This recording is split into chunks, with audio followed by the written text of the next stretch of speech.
Hey, grace and peace, everybody. We're back.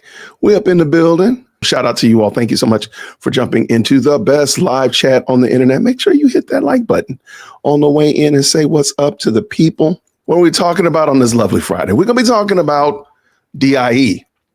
Yesterday, I was talking to my brother, and he was talking to me about Target and the Target boycott. And I had totally forgotten. I'm sorry. I totally gave up on the Target boycott. I thought I didn't know we were still doing that. And needless to say, some people are still doing that. I'm like, whatever. I don't think Target is missing a beat. But I did look, and let me just real quick pull it back up. Target stock is not doing that well. I don't necessarily think that it's prime. I do think maybe the boycott is making a little bit of inroads, causing some problems, if you will. But Target stock has been going down for a minute. And so I don't know if it's primarily because of the quote unquote Target boycott. Let me pull this in. I do think it's because of some bad decisions that Target has made in the past. And that stuff is just continuing to fester and nip at their heels. That I believe in. And so let me pull this in real quick so you can see it. All right. So this stock it's going sideways, man. It is not lovely. It's not doing lovely. Now, let's also remember, if we're looking at this, it's easy to say, man, Target stock is really going down. But let's go back a couple of years. Let's go back to year to date.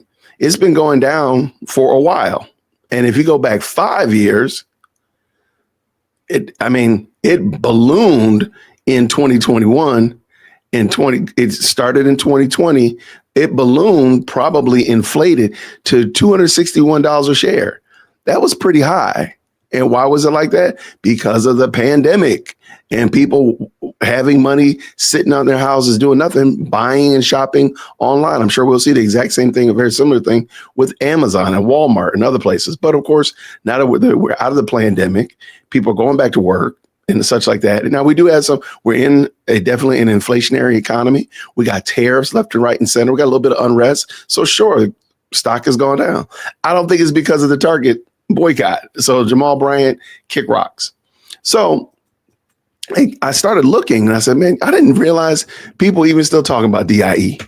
And my brother was talking about it. I'm like, dude, are you for real? You still talking about that foolishness and a boycott? Man, get out of here.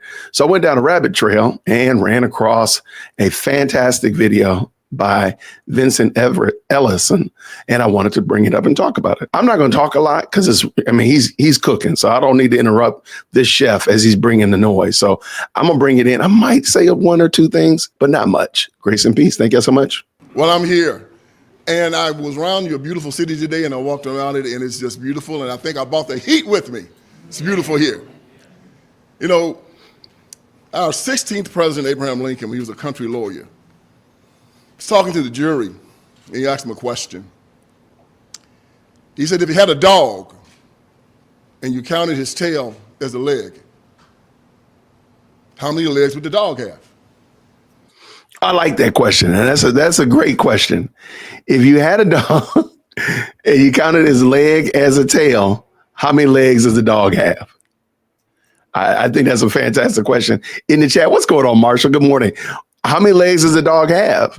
If you count the dog's tail as a leg, how many legs does the dog have?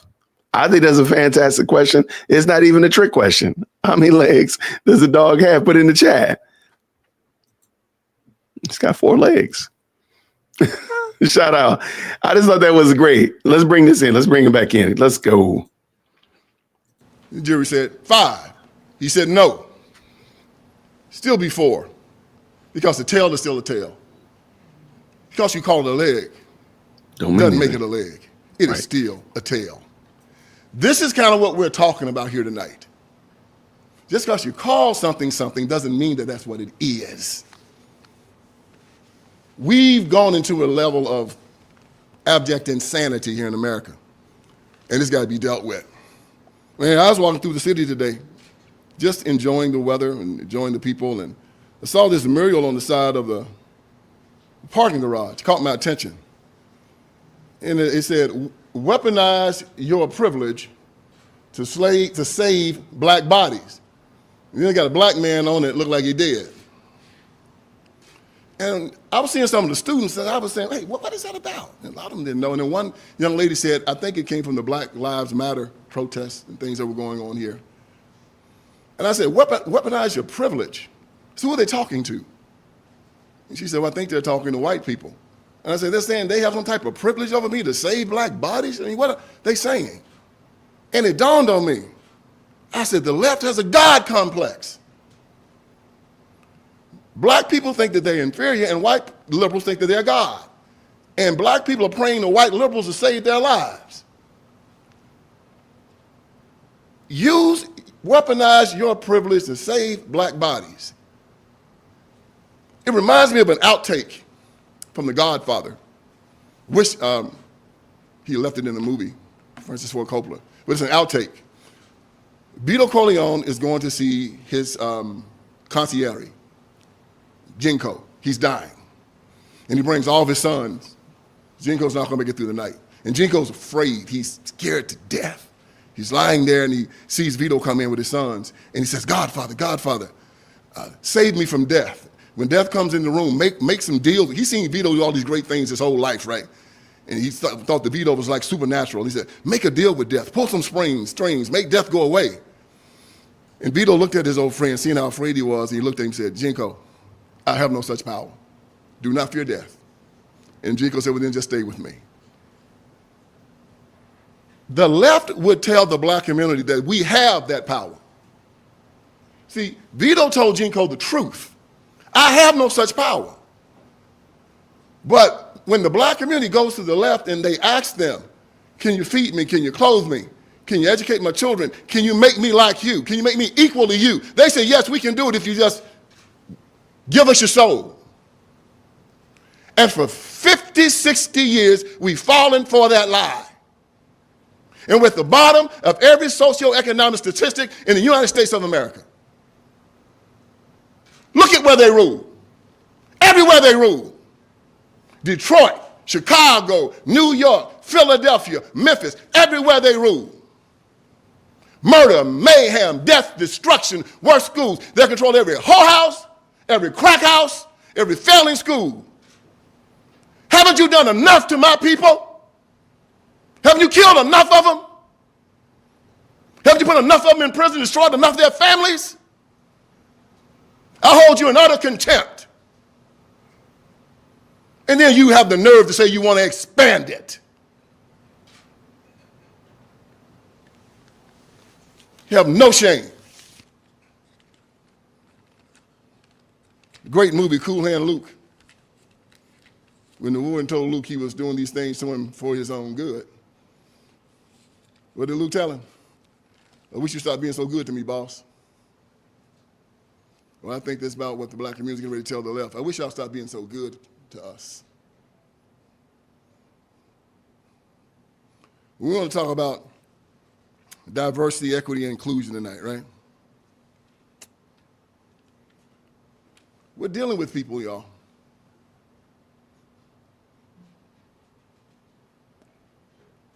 who, at this present time, do not believe in science. Our Declaration of Independence say that we hold these truths to be self-evident. What is self-evident? That means that I shouldn't have to explain this to you. That's what self-evident means. There are some truths that are self-evident. That's a tree. No, it's not. Man, I ain't even gonna argue with you about that. If you don't have enough sense to know that's a tree, you know. That's the sun. No, it's not. Dude, that's the sun. No, it's not. No, Thomas Jefferson said some truths are self-evident. That all men are created equal. I shouldn't have to argue with you about this, okay? Oh, no. Not with the left. No, no, no, no, no. You can tell them that science says a woman has excess chromosome, man has XY. No, they don't. And you just look. It's fluid. Gender is fluid. So I can tell you today that I'm a woman, right? Yeah. And I can go to a woman's bathroom. Yes, you can. And then tomorrow I can tell you I'm a man. Yeah. See, it's insanity. And what we've done, we have become too politically correct to call it exactly what it is. We want to engage them in some type of intelligent conversation. Instead of saying, look, man, you need help. You need, you need to go to a psychiatrist. We need to put you in an institution. Something is wrong with you. The inmates are running the asylum. It's like anything else. Hitler gets power. What did he do? He bring a bunch of psychotics around him. A bunch of crazy guys. And then they went to destroying the whole world. Stalin gets power. What does he do? Since he's crazy, brings a bunch of crazy guys around him. They go to killing their own people. Mao Zedong gets power. And what does Mao do? Brings a bunch of other crazy people around him. And they start killing everybody into 60, 50, 70, 80 million people in China. Now Castro got power. What did Castro do? Brought a bunch of crazy people around him. Started killing people in Cuba, just blowing people's brains out. Him and Che Guevara just went to town. Pol Pot, you name it. Somehow or another, insane people get power. And when they get power, they do crazy stuff. You take it all the way back to Nero, man. I do want to just take a second. And I also noticed that every one of those people that he just listed, all are professed atheists. Now, I'm not saying, but I am saying there's a reason. God's word is very clear, and it gives us some fantastic guardrails and guideposts as it relates to our thinking. Once we do away with that and do away with God's word, look what we get. Now, I don't think he meant to go there, but I'm going to go there. My name is Jason, dearwokec@gmail.com. When he made his horse a consulate. We are living in that time right now, where insane people have gone at power in media and in government. And they are dictating to us state-sanctioned insanity. And we have to start calling it exactly what it is. I'm not going to entertain your foolishness, man. You're a freaking nutcase. And you need to be put in a straitjacket. I'm not going to argue with you. When you engage a fool in an argument, you don't know who the fool is. You're the fool, you know. Intelligent man can't argue with a fool. And that's what we've been doing, and I refuse to do it. So we walk around saying, why do black people need DEI? I'll show you how stupid it is, okay? I'll show you how stupid DEI is. And I say this about affirmative action also. Okay, you say the government is racist. Yeah, government is racist. And businesses are racist. Yeah, they are, and we need DEI and affirmative action. I said, so you're going to give the racist government and the racist business the ability to go into the black community and choose the people that they want to elevate. Who do you think they're going to choose, Malcolm X or Step and Fetch It? Step and Fetch It. They're going to choose the people that they want, the people that they are comfortable with. And this is why, after 50 years of affirmative action, we're still at the bottom of everything. Why? Because they went and chose the black people they wanted. The people in the Black Caucus, bunch of Step and Fetch It's. What do? Black schools are the worst schools in the history of the world. 85% of the people are not proficient in reading or math. You can bring in school choice. No. Why don't you want school choice? Because, well, they won't tell you this, the teachers' unions give 99% of their money to these guys, and these guys what? And then take care of the teachers' union and give them a monopoly. So, you got a war zone going on down in the ghettos. Why don't you let people arm themselves and defend themselves? No. Why? Well, man, if you arm yourself, you can't keep, what's going to happen when we want to sell the dope on the street and let the illegals in? The people defend themselves, so we can't do that. Well, the people are Christian and they're Muslim and they're Jewish. Why don't you let them pray their religion? No. You kick God out of the schools, brought the drag queens in, put the Bible out to school, brought the porn in, took discipline out to schools. Now what you got? Children cussing out the teacher, fighting, raising hell, smoking blunts. And when you ask them to change it, no, because that's exactly what they want. Based on that, I said before, I'll say it again, loud and proud, perpendicular on the square, that the left are nothing but a cabal of perverts, liars, psychopaths, and anti-Christian bigots. All they do is meditate on blood. They see what's coming over that border. Sex trafficking, fentanyl killing 100,000 Americans a year. And they will not stop it. They'll let Ukraine go down. Hey, if you just stop what's going on at the border, we're giving the money for Ukraine. No. You know why? They're replacing you. Better get ready for it. The white Anglo-Saxon Protestant is their enemy. That's the common enemy that they have. They've always said it. And that hodgepodge of weirdos have all come together to form a fist to take you out. And nothing's new under the sun, y'all. Governments have done this before. When they can't control their populations, when they have a part of the population they don't like, they replace them. Hey, ask Adolf Hitler about it, right? He didn't like the Jews, he just replaced them. Stalin didn't like the kulaks, he replaced them. Mao Zedong didn't like the landlords, he replaced them. See where I'm going with this now? And they always want to catch you when you're asleep because you always believe because you're such good people. No one could ever do that. That's when they get you. Men and women have to be sober-minded. The reason why me and my family has excelled in the United States of America is because I always see them coming. I was born on a cotton plantation in Haywood County, Tennessee. My father was a sharecropper when I was born. The most violent Klan faction in America was the Tennessee Klan. The Grand Wizard of the Tennessee Klan lived in my hometown, Brownsville, Tennessee. I didn't know this until I was reading David Garrow's piece in Standpoint Magazine about Martin Luther King Jr. He was talking about the FBI files and how legitimate they were. And he mentioned that, and it almost blew me. I said, what, he lived in Brownsville? Here's the thing. I called my dad and asked my dad about it. I said, Daddy, did the Grand Dragon of the Ku Klux Klan live in Brownsville? He said, yeah. I said, you know where he lives? He said, yeah. Live right down. He told me exactly where he lived. I said, why didn't you ever tell me? He said, it did not matter because he wasn't going to bother me because I'd have blown his brains out. You see that? Oh, but we was all supposed to be scared back then. My father, it did not matter. It had no effect on him whatsoever. I would have blown his brains out if he had come near me. That's how I was reared.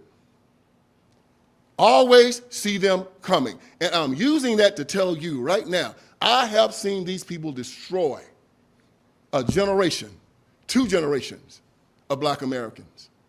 We've been like a scientific test for them so they can then put it all over the United States of America. They know how to do it now. Oh, put the hip hop music down there.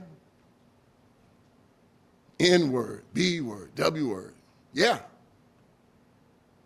Let the children hear it. Wire them up to hate one another. And now they kill each other on the industrial level. They give them awards now, y'all. NAACP, yeah, they give rappers awards now. Give them awards for transitioning their children. And so it goes. Richard Pryor had this joke. He said if you, white people would see somebody in the black community high on heroin, and they say, oh, Lord, isn't this a shame? And then when it would come to the white community, he said, it's an epidemic. His joke said that what starts in the black community ends up in the white community. And I'm seeing it. All the pathologies that we've dealt with since it started in the 70s and 80s are now being brought into the white community. And it's been bought by the left. People, DEI is a Trojan horse. Let me in. Let me in to choose your leaders and choose the people to elevate. Let me in. And I'll choose the best ones. Are you boss? Yes, I will. And then they end up getting the ones who are not going to do you any good whatsoever because they haven't. Have they? They haven't. See, the proving ground, you guys, is the NFL, NBA. America accepts those young men on the football and basketball field because they know they all earned it. We have no doubt. This is why the Super Bowl we watched the last time was the most watched TV show in the history of television. All those black men out there on the football field, everybody just cheering, cheering, cheering. You know why? Because you know all of them earned their right to be out there. It is no doubt. Those coaches are not going to put you out there if you don't earn it. And we accept it because of that. This goes back to the biblical concept of why DEI is so dangerous, so misconstrued, and so ridiculous. In our Bible, we can go all the way back to Genesis. I decided to read my Bible over again. I read it many times, but I started reading it again last year. And I read something that had gone over my head 100 times. Thomas Wolfe said you can see things 100 times before you see it once. And I had read Genesis and the story of Cain and Abel 100 times. And I missed this. We all know the story. Cain was angry because God had accepted his brother Abel's offering, and it turned down Cain's. God, understanding that Cain was angry, went to see his grandson and confronted him. And he gave Cain an insight into how the human mind works, how he had wired it up. He said, Cain, why are you angry? If you do well, will you not be accepted? And if not, sin waits for you at the door to master you, but you must master it. Think about that. God said, if you do well, will you not be accepted? Y'all, that kills DEI it kills it. And it is proven to be correct every time. Jesse Owens goes to Nazi Germany in the 30s and beats Adolf Hitler. He gets a ticker tape parade in New York City. You can see it online. Just hundreds, thousands of people out there just cheering him. Black man beating a bunch of Nazis and Americans. Joe Louis knocks out Max Melling in Yankee Stadium at the eve of World War II. And everybody cheers Joe Louis, a black man. You have Jackie Robinson knocking his home runs. He finally gets called up by Rance Rickey. And then he becomes so good that nobody in baseball, no one in Major League Baseball can ever wear his number again. Number 42 is retired forever. Nobody can wear it. Muhammad Ali, shuffling, hitting, jabbing. They tried to put him in jail, took everything he had. But at the end of his life, he said, I am the greatest. What's on his tombstone? I'm the greatest. Why? They all did well. DEI on top, they let us choose. You can't do well. You can't do it on your own. They have the nerve to say that they're superior to me. If you say that you have some type of privilege over me, you're telling me you're superior to me. That's interesting, isn't it? I got a room full of mostly white Americans in here right now. Which one of y'all got privilege over me? I want to see you. Oh, nobody standing? White supremacy. Which one of you is supreme over me? And we're correct. You know why? No one can be superior to me because I'm an heir of Jesus Christ and I'm a child of God, same as you. We are all equal. We are all brothers and sisters. We all have gifts. We're not like a herd of animals who all are the same and do the same thing. God made us all so completely different. Oh my goodness, one person can play a piano, one person can sing, one person can cook, one is a doctor, one is a mechanic, one is an HVAC man, one is a landscaper, and we make this beautiful society, and our job is to elevate each other's gifts. Elevate them. We are here to find, what do you do well? God gave you something. And when you find it, man, that's a beautiful thing. If you're a lawyer, God, I want you to be a good lawyer because I don't want to be going to jail because you're not going. If you're a doctor, I want you to be a good doctor because I don't want to die when I lay on the table with you, man. If you're a good cook, oh, God, I love you. I want to pay my money. I want to eat my meals. Oh, man, here's a good tip, you know? The world is beautiful when we do that. But instead they want to say, oh, I don't have what I am supposed to have because of you. You don't have the power to hold me down. Walking around, looking at somebody I don't know, pointing at them, telling them, you held me down. No.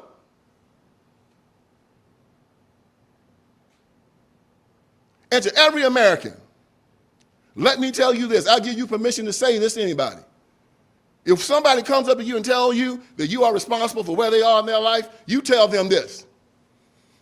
You say, let me tell you something, man. If you need a good preacher, I'll help you find one. If you need a good job, I help you get one. If you need a good education, learn to read and write, I'll help you, I'll teach you myself. But I will not live in condemnation for you. You're going to not make me feel bad about your trifling behavior. And if you don't want to accept that, if you come and try to take anything from me or mine, I got two things that'll get you off of me, and that's Jesus and my 38. You better not try me. That's the message, y'all. That's how you help your brother. And then stand there and say, now what you want to do? What you want to do? Nobody's scared of you. Don't walk up to me and try to condemn me because you didn't want to go to school. All this stuff started in the 60s with the civil rights movement. Black people were making gains, y'all, and I wrote this in my first book, Iron Triangle, and I wrote it in 25 Lies. I'd studied the time between 1940 after World War II and 1960 for the civil rights movement, and black people were closing the gap without any marching. I mean, we had Joe Louis, we had integrated baseball, we had cut our poverty rate from 80% to 30%. The black family was intact. 80% of our children were born in wedlock. Nobody was going to prison. And then the civil rights movement started and said that we were all victims, and that we need to come to government to help us. We were on our way to being like other minority groups in America, the Jewish people, Asian people, people that descended from India, set aside but doing better than the white population. And then the civil rights movement happened. And now if you look at black America, they've rejected it. The whole concept of believing that you could force compliance, force people to accept you, was insanity. You can't do it. It has to be a natural affinity for one another. You have to learn to love one another. So how is it supposed to work? All right, Martin Luther King walks up there and he says, and I saw this at the Lorraine Motel. I was there doing some research. They turned it into a museum. And they were looping his I Have a Dream speech. And I'd heard that speech 1,000 times. This time I heard it different because Kaepernick and all these guys are kneeling. They were angry. I was born on a cotton plantation, and I'm not angry, right? What are these guys angry about? And I heard King say something that I said, that's the poison pill right there. King said, 100 years after the Emancipation Proclamation, the Negro is still not free. That is a lie. I was born free. According to John Locke, in his second treatise of government, my freedom is a gift from God. It is an unalienable right. That's why Thomas Jefferson used it in the Declaration of Independence. It's unalienable. It's given to you by God, not by government. It is irrevocable, non-transferable, and unsellable. So people say, well, they put you in jail, have they taken your freedom? No, they have not. They've taken your liberty. Freedom is here. While you're in their jail, God is still going to hold you responsible for everything that you do. If you lie, if you steal, if you kill somebody, how you conduct yourself. Your freedom is here. And you're going to be held responsible for your freedom. So he says 100 years after the Emancipation Proclamation, we're not free. He said 5 times in that speech we were not free, and then we had to come to government for our freedom. It turned the Declaration of Independence on its head because Thomas Jefferson told the king, we are free. God gave us our freedom. And the king said, no, I gave it to you. Thomas said, well, we'll see about that. You want to ride this train? Come on, ride it. And then they signed a document saying, we pledge our lives, our fortunes, and our sacred honor. Think about this now. The founding fathers knew King George was coming. King George said, when I get there, I ain't going to just kill you. I'm going to bring you back to Great Britain. I'm going to hang you till you're almost dead. Then I'm going to cut you open. I'm going to pull your guts out, and I'm going to castrate you. Then I'm going to cut off your limbs and send them to the othermost parts of the British Empire. That's what I'm going to do to every last one of y'all. And they said, sign the document and send it to him. We pledge our lives, our fortunes, and our sacred honor. That's why these guys are legendary. Instead, y'all want to give us DEI. Let us do it for you. Let us choose your leadership for you. Never me, never me. So if I see somebody with DEI on his application, I'm going to say it is dead on arrival as far as I'm concerned. I'm not going to ride on the plane with him. I'm not going to let him be my doctor, and he sure can't be my friend. So then you turn to abortion. Good God. Y'all, this is how I see abortion. It's baked into the cake of our culture now. And to make abortion illegal is admirable. But I want to make it unthinkable.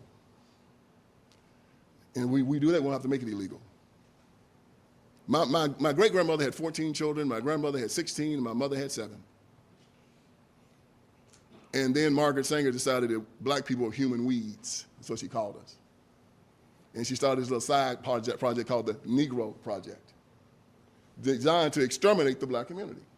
And she's been doing a pretty good job of it. They've killed over 20 million black children since Roe v. Wade in 1972. They say they kill about 1,000 a day. That's a child and a half a minute. So since I've been up here, y'all, about 50 children have been murdered in the United States of America. And the left says, full speed ahead. The nation is dying. Our rate of, we were supposed to be at a 2.1 rate of replenishing ourselves, but right now we're at 1.6. The nation is dying. And they say full speed ahead. This is a death cult, man. Kill them. Kill as many as you can. I was reading my Bible, and it said that in Exodus, when the children of Israel started getting too numerous and the Pharaoh came up that didn't know Joseph, he went to the midwives and said, whenever you find yourself a boy child, kill him. Kill him. The left has said the exact same thing. Kill him. Then take his body parts and sell it to the pharmaceutical industry. Make some money off of it. Kill him.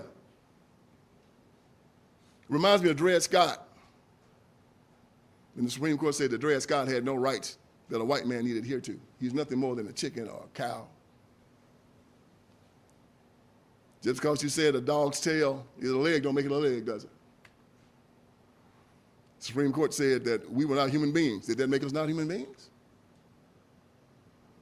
It says the same thing now about children. Does it make them not human beings? The left will tell you that even though a fetus has all of the functions of life, that it's not alive. How insane is that? Growth, metabolism, reaction to stimuli, all of it. It's not alive. What did Satan tell Eve in the garden? You won't surely die. Always whispering in your ear, always putting that doubt in there. Killed about 40 million white children since Roe v. Wade. Full speed ahead. It's amazing when you conclude that only about 60 million died in World War II. And it's full speed ahead. They look at it, it is an inverse of morality and virtue. It is a mirror image of everything that we're supposed to believe as a people and as a nation. A government set up to kill its own population. You ever heard of such a thing? And to see it happening in real time. So how did we get there? Well, they made Christianity illegal almost all over the nation. You can only do it in your home or in your church. Y'all understand this. The First Amendment is not attached to the place. The First Amendment is attached to the person. It's like your insurance, right? Once you get your life insurance, wherever you go, you're insured. Once you get your medical and health insurance, wherever you go, you're insured. They know this. They're hoping that you don't. And this is why YAF is so important, y'all. We have to speak out and educate people about this. Thank you for not being quiet about this. Thank you for having the courage to bring me here to tell you about this from a black man's point of view. Thank you for allowing me to come here to tell you that from my point of view, I have seen them lock up my people in prison. I have seen them put them into poverty. I've seen them destroy families. I've seen them put drugs and hatred in my community. I've seen them cause a dysfunction in the black community that if we do not cure it, it's not just going to destroy it, it's going to destroy the rest of this nation. They see it. They have the same stats in front of them that I have. They think they can force people to like each other. They tell you, you know, that you can let demented men go into the bathroom with your wives and your daughters. Demented men play on sports teams with your daughters. Demented men go into the prisons. Y'all, it is what Starbuck said in Moby Dick. I see a madman, but get more madmen. Madness and insanity can be spread just like goodness and virtue can. When I was working in prison, the one thing that we had a charge called inciting a riot. Because one inmate can start raising hell and start causing, and everybody else just join in. Herd mentality, inciting a riot. The left is doing the same thing here. At the end of World War II, when they asked the Nazis, what was wrong with you guys? Following the crowd, taking orders, doing what the higher-ups told us to do. It's easy to do that. What is hard? Standing alone.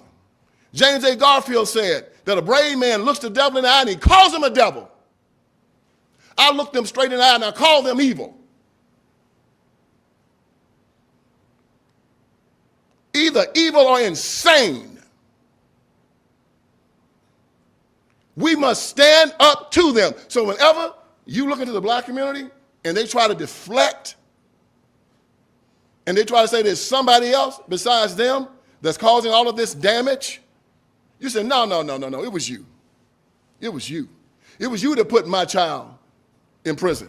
It was you that put my daughter into prostitution. It was you that foreclosed on my home. It was you that took my job. It was you that destroyed the economy and destroyed the family in my community. It was you. Wasn't nobody, it was you. You've been in charge for over 60 years. And all I've seen is death and despair. It was you.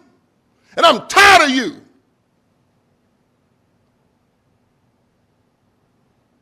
I'm tired of you.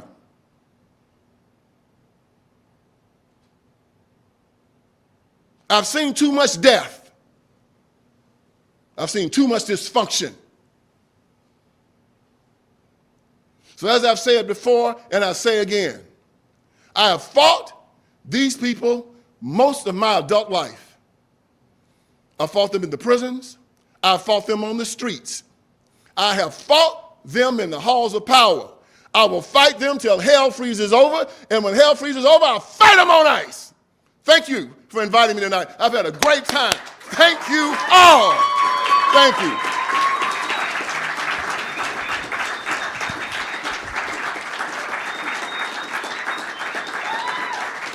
Thank you. Thank you so much. We will now begin our Q&A portion. If you have a question, if you line up in the hall right there, please keep it brief and state your name. Thank you.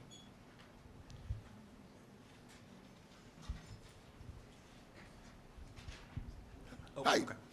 Hello. I'd like to thank you. Oh, I'm sorry. I'd like to thank you for coming today. my pleasure. I've got Thank you. a card that I'd like to offer you as a token of my thanks, if I may. Thanking you for the it's preliminary figure, but $770 that we've raised to support women's reproductive freedom based on your visit. My question is, in the introduction of your book, 25 Lies, you seemingly gleefully recount throwing a man down a set of stairs. Yeah. And I'm wondering, given that South Carolina does not have a statute of limitations on assault, is it wise for you to publish a book where you gleefully recount assaulting an inmate? I was smart enough not to call his name. I'm sorry? I was smart enough not to call his name, Oh, yeah. but I did throw him down the stairs. Okay. Yeah. And then garnered the respect of everybody in the penitentiary after that. Yes. Hello, my name is Simeon Hasbrook. I'm a student here at University of Iowa. Just real quick for this, for smart guy. But also, it was justified. You can restrain inmates when they don't agree with what you say. And if he happens to fall down the stairs or get thrown down the stairs, that's part of the job. He should have obeyed. Got it? Hopefully one day you won't go to jail and they won't throw you down the stairs. Go ahead. Hello, my name is Simeon. I'm a student here at University of Iowa. Thank you for coming here. No, first my of all. pleasure. Thank you. I appreciate hearing these views and stuff. So my question pertains to pro-life, and obviously it's a label that the conservative movement has taken. Yes. And I agree that being anti-abortion is being pro-life, but I also think that there's a moral hypocrisy that occurs when you're not also anti-contraception. Because if you believe that when sperm and egg meet, life begins at conception, and we should do what we can to protect it, it seems anti-life to say that you can stop the sperm from eating the egg, and therefore not allow life that could have otherwise come into existence happen. And so I'm wondering if, as conservatives call themselves pro-life, if maybe it's morally inconsistent to be anti-abortion but not anti-contraception. I want to know what your thoughts are on that. I mean, it could be. It's one of those things that, as I've said before, we can try to use law to try to force people to comply, or we can teach, just like what you've just done. Bring it to them, change their minds. I prefer that because with all the laws being passed during the Civil Rights Movement, all the marching, all the fighting, all the hell raising, all the burning, all the death, America is more segregated now than it was before 1960. The law doesn't work. We have to, as Christians, change the hearts of people. Did Jesus Christ go to the Romans and ask them to help them spread Christianity? Of course not. He sent out his 12. They taught the people. We Christians are becoming too much like liberals now. We want to use government to force compliance when we should use our persuasive power of the gospel of Jesus Christ to do so. That's your best weapon. It works. And they don't have a right to stop you. These are one of those unalienable rights, and when they come and try to stop you, you say, get your hands off of me, or we're getting ready to get down, okay? This is why they don't want you to have the Second Amendment. But we have to stand up for our rights to proselytize, to tell the truth. And once you tell the truth, if they don't accept it, what did Jesus tell his disciples to do if they go into a city and preach his word and they don't listen to it? What did he say? Shake the dust off your feet. Go to somebody else. It'd be better for Solomon and Gomorrah than for that town. So that's what you do. We don't use the gun. Martin Luther King Jr. went and changed laws to use the gun. And it didn't work. It does not work. We have to change the hearts of people. We have to talk with them. We have to show them the face of Jesus. And then they will change themselves. Because that's what Christ always did, didn't he? When did he go into a town and put a gun on somebody's head and say, comply like Muhammad did with Islam? He didn't do that. We have to persuade people. So if you think that what you say is correct, use the power of persuasion. Use the Holy Ghost. Use the Holy Spirit. Use your tongue. And the people that will accept it will hear it. And who knows, you could probably change the world. But use that as a tool. I want to just tap in with what he said right there. It is the preaching of the gospel that changes the hearts of men. So really, when he said that Christians are starting to behave like liberals because they want the government to make the change, I do think that that's something we're not going to beat those charges. So we need to go ahead and consider that. But even more than that, what are we doing? What have we been given in order to change and shape culture? It's the gospel. That's it. Nothing more. We haven't been given anything else but the gospel. Okay, let's finish this up. Shout out to everybody who's jumped into the best live chat on the internet. Am I allowed to ask if you personally are against contraception or not? I know I agree with what you say about the political system shouldn't be used, and it's very hard to use a political system to define morality. Sure. I agree with that. I think you should do it as you're describing. I just want to know, do you personally? Of course. I mean, you're married. You have children. Okay. So no, I want to have children are a blessing. I want to have as many as I can, as many grandchildren as I can. If I could have 20 children, I would. I love all of them. So like I said, I came from a big family, love children, wish I could have more. I'm thinking about adopting because I love them so much. So yeah, as many as I possibly can. Okay, thank you. You're welcome. Hi, my question is on DEI, particularly in the airline industries. I'm sure you've been following after the whole Reagan batch of FFA agents retired. Obama decided to diversify the FFA. We've seen a lot of problems from that, including 2 planes almost colliding and basically having to roller coaster away from each other, as well as United Airlines had 80% of its new flight class being women or people of color compared to 96% typically. Anyway, we've seen a lot of issues in the airline industries lately because of this, and it's gotten to the point where people go onto a plane, and if they see a woman pilot, they see a black pilot, they see basically any pilot that is not a white male, they're starting to worry about the competency of the pilot. How do we as a society overcome that? Because obviously we want to be respectful of people's races. We don't want to assume that someone is only in that position because of their color, but also we need to worry about our safety. And this is another issue that DEI is causing, is it's causing people to look at people who are in positions of power and of authority and have, negative thoughts about that. How do we overcome that and try to not see people who are in good positions as incompetent because of their race due to DEI? We have to get the black community to sign off on it. Say that, just like the NFL and the NBA, we don't need your handouts, we don't need your crumbs. We can make it on our own. And that comes from a conversation that we have to start having in the black community, because right now we're still on this tip. We want reparations, we're still oppressed, we're still all of that. And what I do is I confront them with this, and I confront them with the truth. I say, how can you be oppressed if you are a child of God and heir of Jesus Christ? They can't answer that question. I convince them that after 50 years of affirmative action, you're still at the bottom, so what good is it doing you? It's not a hard sell, but too few people are trying to sell it, especially black people to other black people.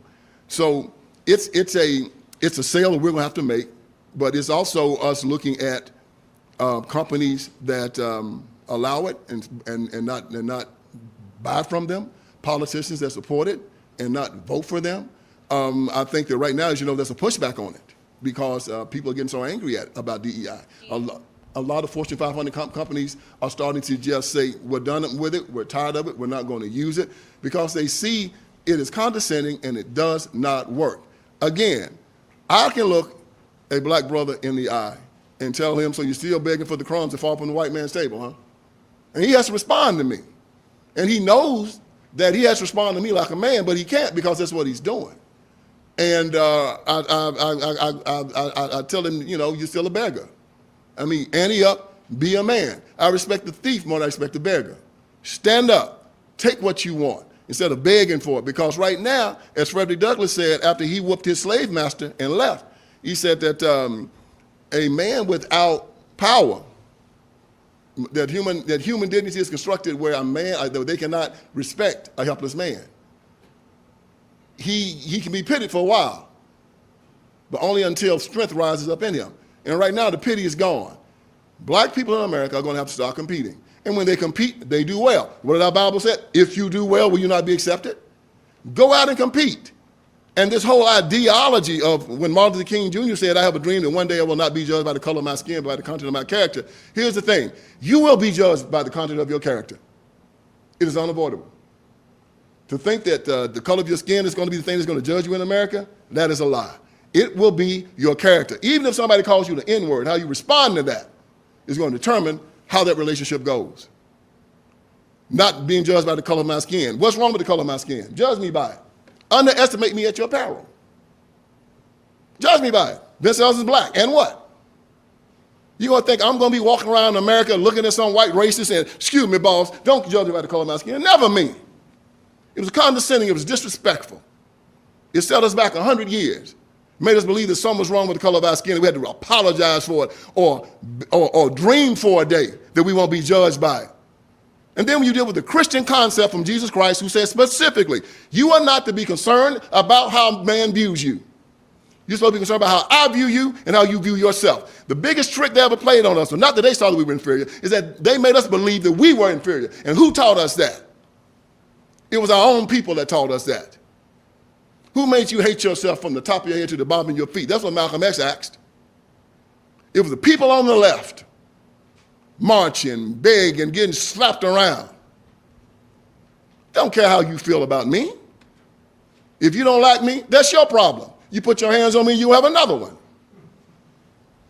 So again, we have to start reteaching the whole concept of Americanism and masculine Christianity to say, look, I earn what I get.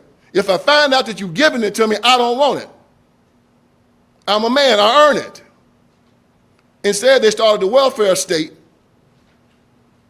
where they, and something else you guys need to know about abortion. I'm sorry, I wanted to put that in. The first recipient of the Margaret Sanger Award, y'all know who that was? Anybody know?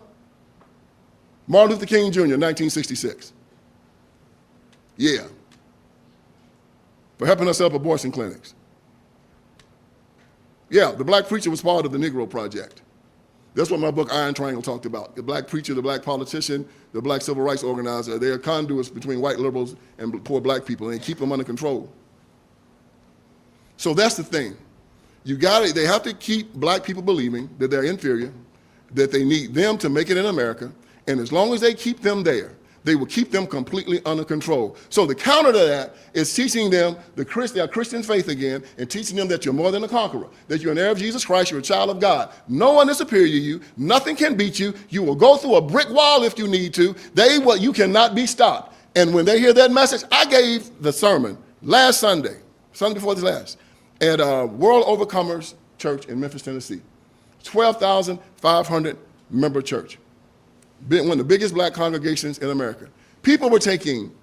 Conservatives were taking bets on how long I was going to be on there before they killed me, because they thought they were going to just kill me. I'm walking in the lion's den. So my people, I'm not going to have a problem. Walked in the church, got 5 standing ovations. You can see it online. Why? Same exact message.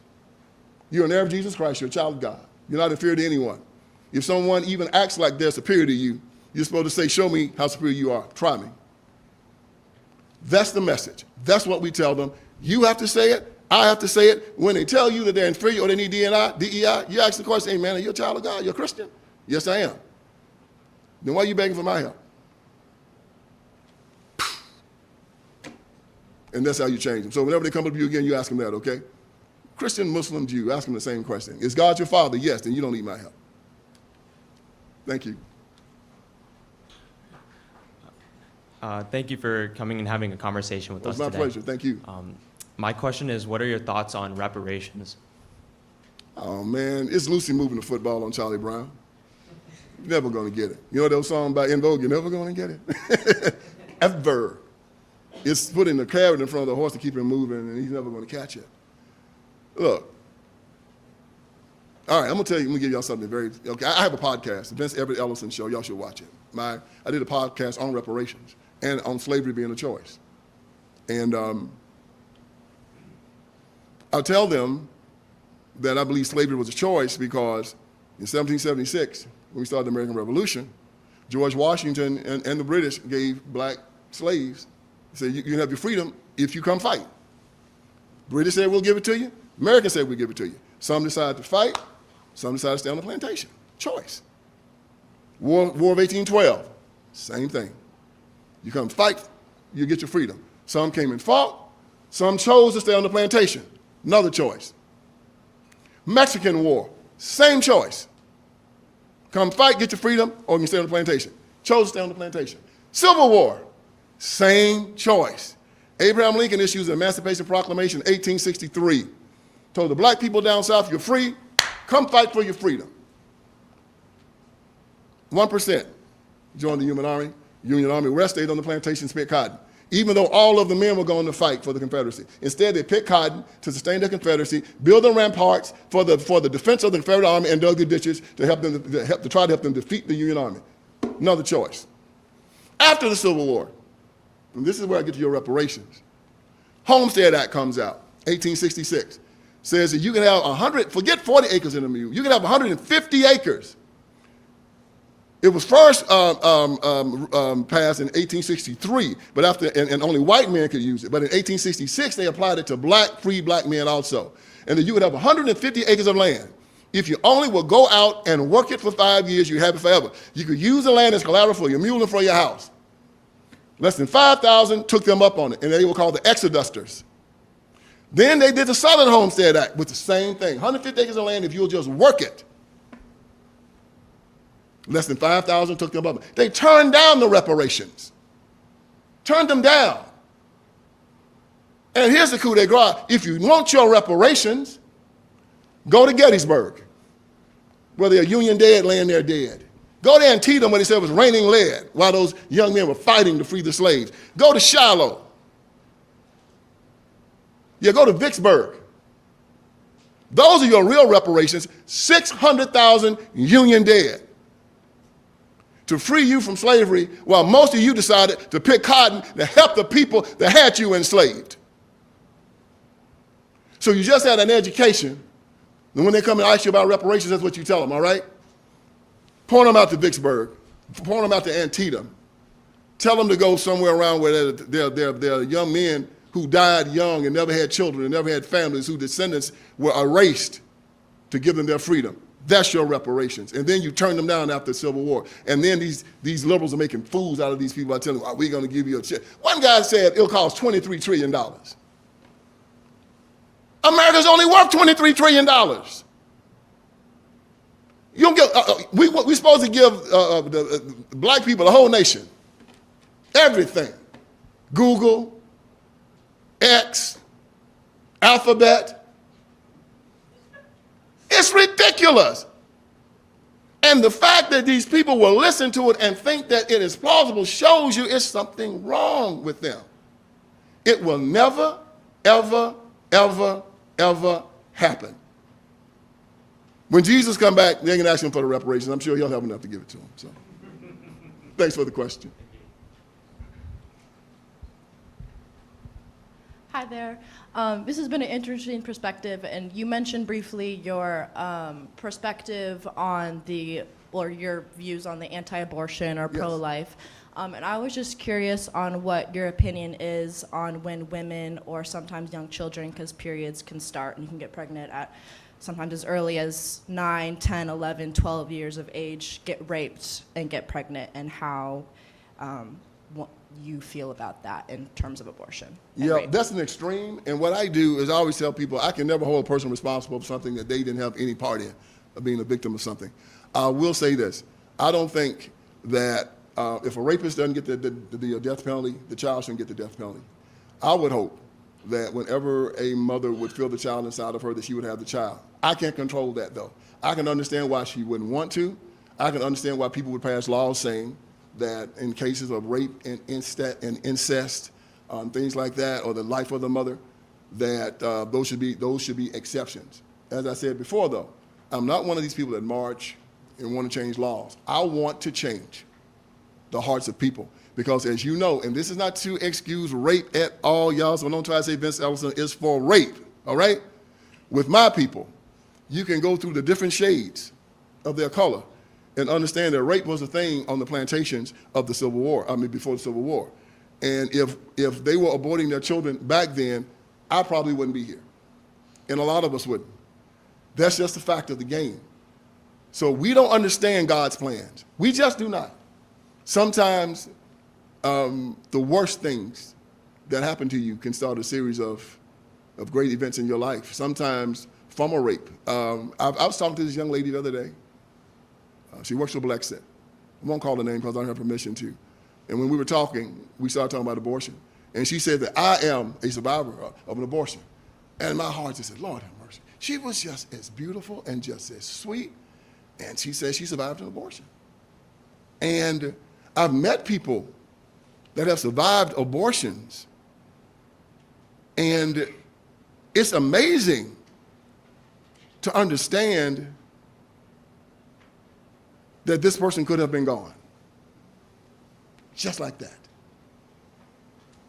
We don't have to agree with how something starts.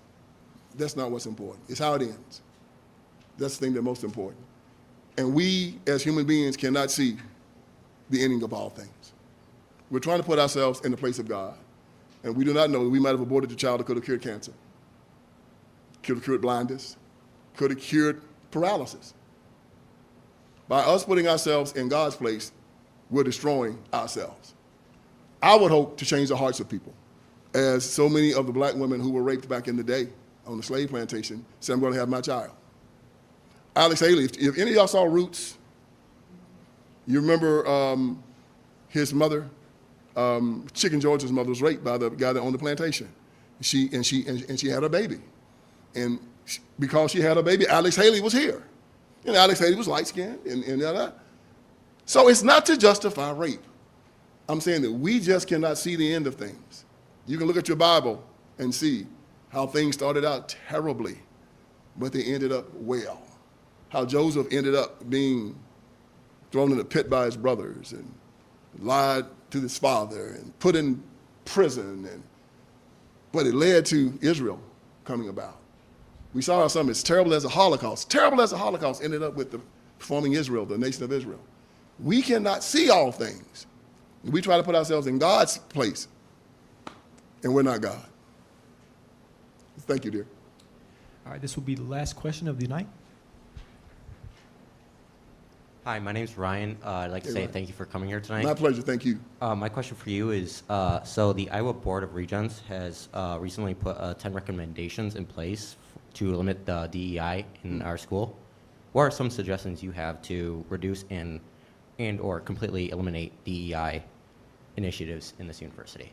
I think they need to do one thing, and that is correct the public educational system. DEI and affirmative action has to be in place in colleges and universities because the public education system fails black children. End of story, point blank, period.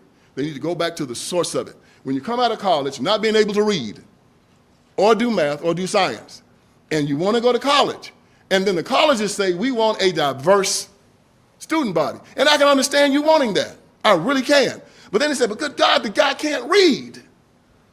He can't write. So what do? We have to lower the scores to get him in because we wanted it. And instead, the colleges should go back down to the high schools or the grammar schools and say, we got to hold y'all, look at what you're sending us. They need to take the system and privatize it and make the public system and the private system compete. But see, y'all, this is what they want. This isn't rocket science, okay? They have the stats in front of them that's telling them that these children cannot read, that they cannot do science, that they're dysfunctional, that 60% of the people inside of Washington, D.C. cannot read a bus pass. They know this. Ralph Abernathy wrote in his book, And the Walls Came Tumbling Down. He said that in the 80s, after Dr. King had got shot, he went to the black caucuses and told them that the welfare state is destroying the black family. We got to do something about this. And he said in his book, he said, and something interesting happened. It pleased them to have 3 generations of black people on welfare. Ralph Abernathy wrote that. It keeps them under control. It keeps them where they have to vote for them. And then Ralph Abernathy went and endorsed Ronald Reagan for president because Ronald Reagan had done something to get people off of welfare. The public education system is used to destroy the black community and keep it under control. They have them no longer picking cotton, but have them picking votes. And until these people start losing, they're not going to change a thing. Why would they? They get 90% of the market share. If you would get 90% of the market share, would you change a thing? So it takes people like us. It's almost like going back to the abolitionist movement again. Going down there, but this is how we should do it as Christian brothers and sisters. These are your brothers and sisters. They need help.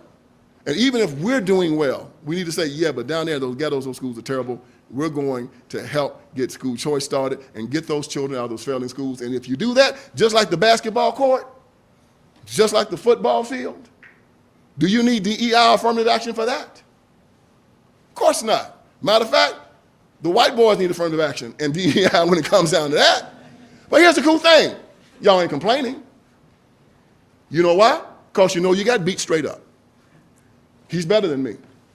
I'm gonna just cheer for him. Instead, we've been taught that if we get beat from the civil rights movement, it's because of the color of your skin. And see, and you can't change that. But if you really gave him an exit exam and said, no, son, it's because you came in here with tats on your face. You came in here, you didn't take a bath. You came in here, your hair was all crazy. You didn't have a suit on. No, that's character. You can change character. But they say it's the color of your skin. And they keep these children trapped in condemnation, keep them trapped in a false lie that they cannot change their situation. And it is a lie. Y'all, it is a lie from the pit of hell. In America, you can have any and everything. My father pulled us out of the cotton field by working in the insurance industry. He became very prominent. We started a gospel singing group called the Ellison family. He started his own insurance agency, became a very, very wealthy man. He started a gospel music show that he was a DJ for from 6 to 12 o'clock at night. He did it for 30 years, retired from it. My father has had citations from the President of the United States of America, the U.S. Congress, and the U.S. Senate for his work out of that cotton field. That's what if you do well, will you not be accepted? He's a living legend down where I live. He's 81 years old now, and everybody loves him. Our Bible tells us, I'm young, but now I'm old. And I've never seen the righteous forsaken, nor his seed beg bread. I believe that all of my life, and I've never wanted for anything in my life here in America. My brothers and sisters believe that, and we have excelled. If I told you my family story and what we do, you would be completely amazed. We came from one of the poorest places in America, and we have all excelled. Privilege? No one has privilege over me. Why? Because I believe what my Bible says. If you do well, will you not be accepted? And if you don't accept me, I don't care. I'm not going to run behind you asking for your approval. I'm not going to beg for your approval. I'm not going to walk behind you, stalking you, wanting to eat beside you, using the toilet beside you, because I've used the toilet beside white men, y'all, and I'm telling you, it's overrated, okay? That ain't my thing. Muhammad Ali says a sick mind that wants to be somewhere that you're not wanted. You think I want to work for somebody that's a racist? He a racist. Well, I'm going to make you hire me. I don't want to work for a racist. I want to find out if you're a racist. Why? Because I want to work for you. He don't want to serve me. Well, let me know because I don't want to eat here. I'm going to make you take my money. You might be spitting in my food. It's crazy. It's an insane concept. Bring good people to you. Push bad people away. That's how we fix it. And if you push the bad people away and put them in a corner somewhere, they'll kill each other. And the good people will do well. Black, white, Jew, Gentile, Muslim, we all come together and we form a great society and put the bad people over in the corner and let them fight and kill like they do in the ghettos now anyway. You don't even want to go down there. Don't nobody want to be down there. Go to Baltimore, go to Detroit, go to Memphis. Horrible. So we speak the truth. We speak it through our faith. And we speak it with conviction. And believe me, when you speak it, there's nowhere they can run. Thank you for your question.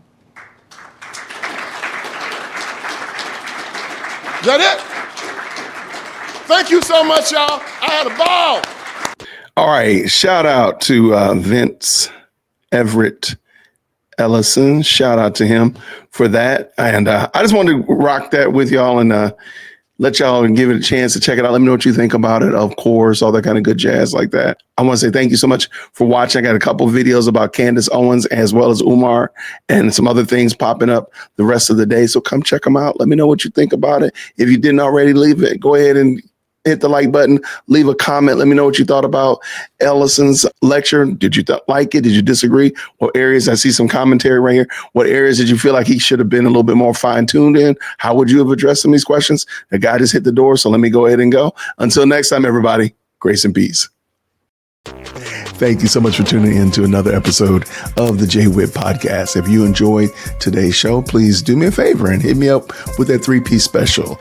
Like the video, subscribe, and of course, share it with somebody who would also enjoy this type of content. And make sure you leave a comment because I do pin the best comments to the top. So thank you so much for tuning in today. And until next time, everybody, grace and peace.